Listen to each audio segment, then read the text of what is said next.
Hello, crafty friends and doll lovers.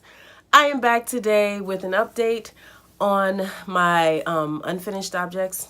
In my last video, I shared with you several unfinished objects, and I am happy to report that some of them went from being UFOs to FOs, finished objects. I've been trying for several weeks now to do this video, but I got hit with the flu, and then the pollen is so bad here. I've had some of the worst allergic reactions I've ever had. So if you listen close, you can probably still tell that I'm a little nasally, but nowhere near as bad as I was. So I'm going to try to do this video. So I did get a couple of projects finished. I was trying to decide which ones to use, and I forgot to check what app I use. But basically, it's an app that allows you to put in your choices and then kind of like spin a wheel, and then it select the choice for you. So when it did, the first project for me to finish, chosen randomly by this app, was the organizer bag. So I did that first, and while I was working on the organizer bag, specifically the binding for the organizer bag, I went ahead and cut out the binding for the quilt, and guess what? It is done. Now, I don't know any way to show you the entire quilt, but the binding is on, guys. I'm so happy. When I was working on these projects, I started thinking back, and it's funny how working on something can kind of bring back memories. And I remember with this particular project, after I had the quilting done, the stippling done on the quilt, I don't know if you can see that. It's those squiggly lines there. And I had purchased the fabric to make the binding. I remember that what was challenging at the time for me was the binding and the mitered corner. I was, for some reason, I was very intimidated by the mitered corner. And when I was working on this, I was thinking, oh my gosh, this wasn't hard at all. So I learned a couple of things while I was finishing these projects that have been sitting. I think this quilt, it has to be at least 10 years that this project was just sitting in a bag, and all it needed was a binding. And I allowed my fear of this little miter corner. Cutting out the binding wasn't hard because it's not a bias binding, it's cut on the straight of grain. I let 4 little corners keep me from finishing a project that I really loved, I really enjoyed making. So I'm so glad. Here's the back. It's a solid green. So I got this finished. And if I can find a large area to hang this, or a way to snap a photo so that you can see the entire quilt, I will insert a picture. Maybe my husband.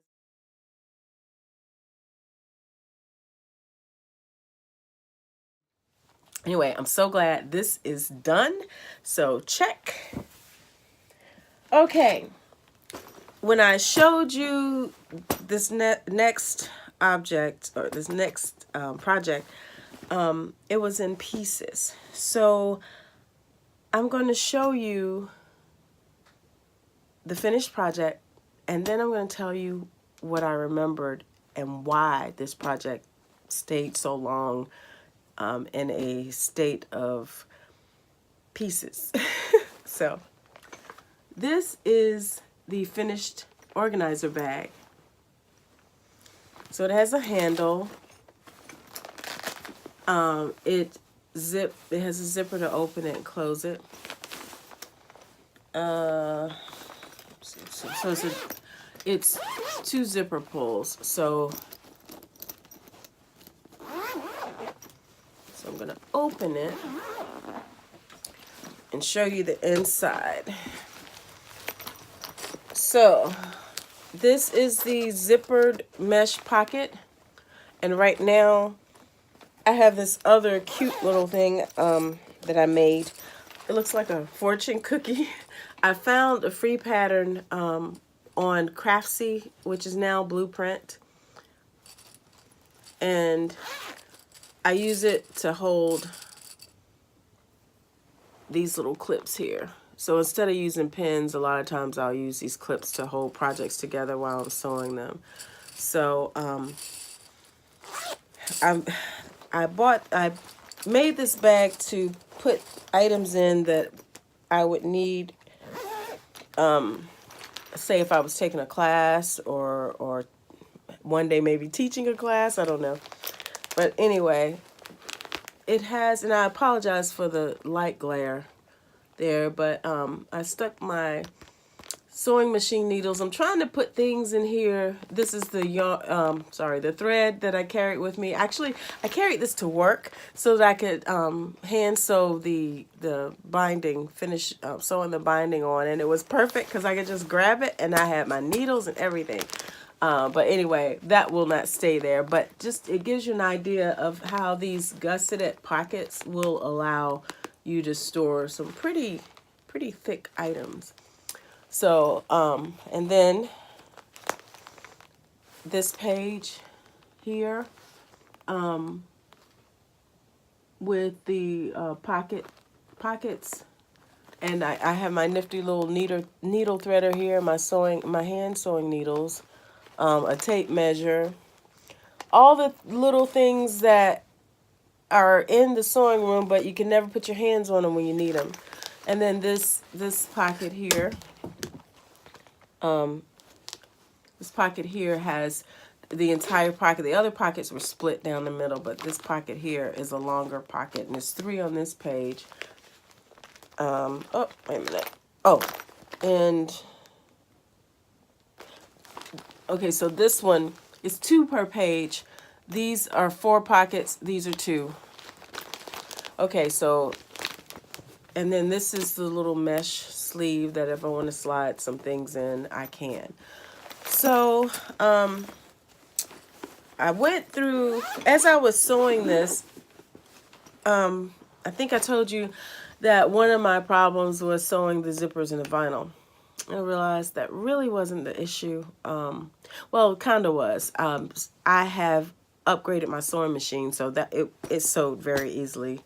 When I use the tricks that you use when you're sewing vinyl, like a Teflon foot and tissue paper on your the bed of your sewing machine so that it will glide easily. But I started thinking, and it really wasn't the zipper. That was part of it. But my frustration was I cut the bag out thinking one thing, and then when I finally had everything cut out and realized it, I didn't like what I saw.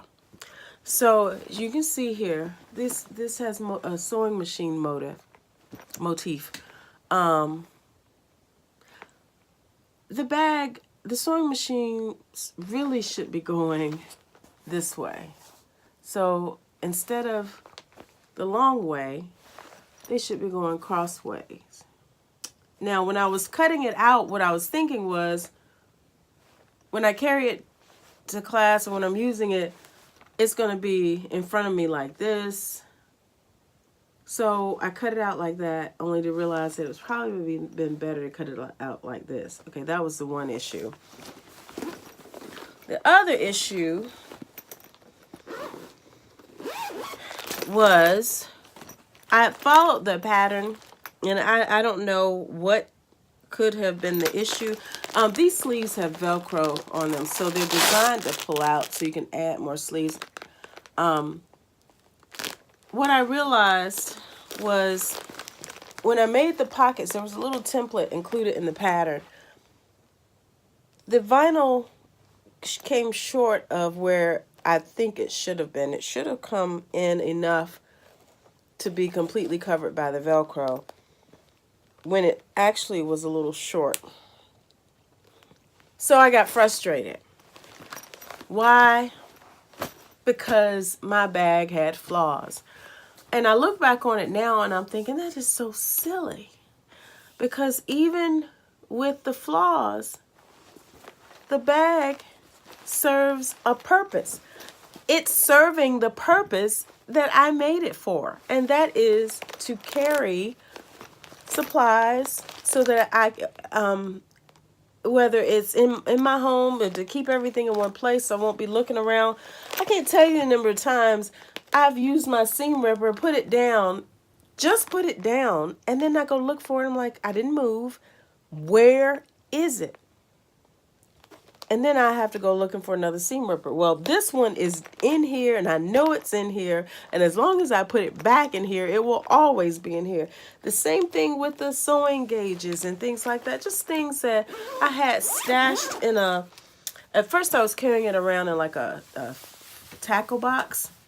But, you know, that was real bulky. It took up a lot of space, and it wasn't as especially portable if I needed it to be.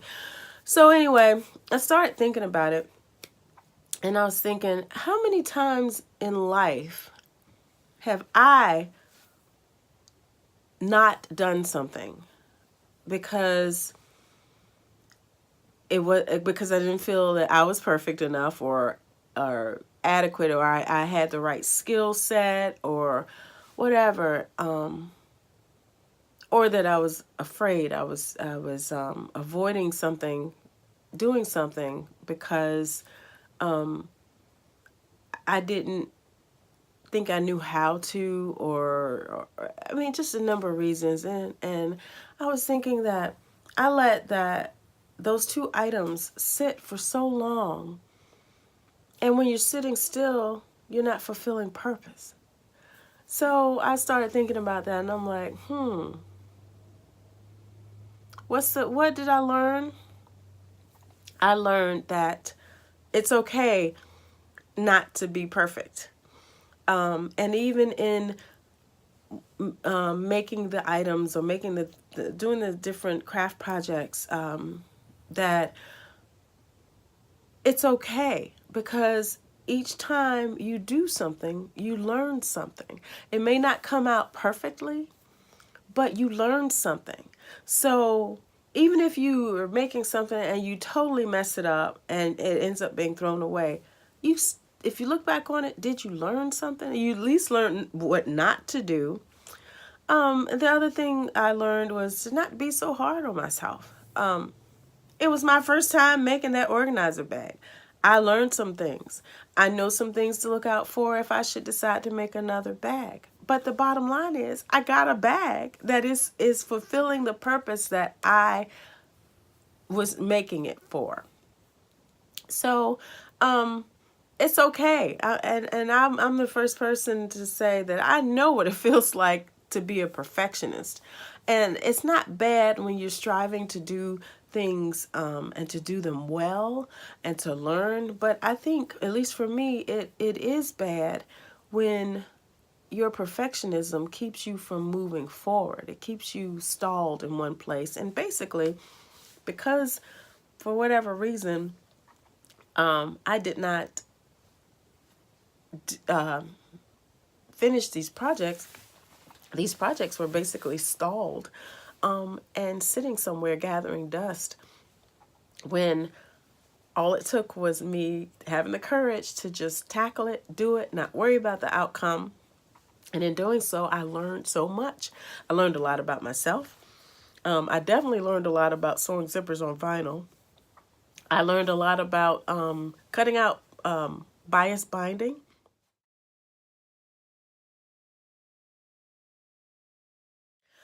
Are there other perfectionists out there?